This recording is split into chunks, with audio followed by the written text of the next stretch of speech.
bila korang nak menuntut ke atas insurans orang lain, ada satu dokumen yang wajib korang dapatkan, iaitu keputusan penuh kes polis. Bunyi macam mudah, pergi ke balai dan mohon keputusan penuh kes polis tu. Tapi ada 2 ataupun 3 customer Abang Jubah terpaksa berulang-alik 2 ke 3 kali untuk dapatkan keputusan penuh kes polis tu.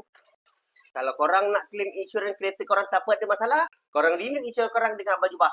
Jangan lupa DM. Kenapa jadi macam ni? Sebabnya dokumen keputusan penuh kes polis yang diorang dapat daripada polis tak lengkap. Jadi untuk video hari ni, Abang Jubah listkan apa dokumen-dokumen sebagai keputusan penuh laporan polis. Nampak macam mudah. Lepas korang buat report kemalangan, korang dah boleh mohon dah keputusan penuh kes polis tu. Persoalan dekat sini, apa dokumen-dokumen dalam keputusan penuh kes polis? Ada 4 dokumen kesemuanya, iaitu keputusan penuh itu sendiri.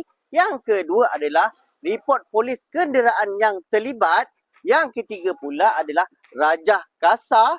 Dan yang keempat adalah gambar kenderaan yang terlibat dalam kemalangan tersebut. Abang Jubah nak korang save video ni sebab Abang Jubah tak nak korang berulang-alik ke balai polis untuk melengkapkan keputusan penuh kes polis korang. Macam biasa, korang kat luar sana tak tahu dan tak ada tempat nak hantar kereta korang untuk buat claim insurans, terutamanya insurans Etika ataupun syarikat Takaful Malaysia, korang boleh terus datang ke bengkel Abang Jubah, pakar tuntutan insurans kemalangan anda.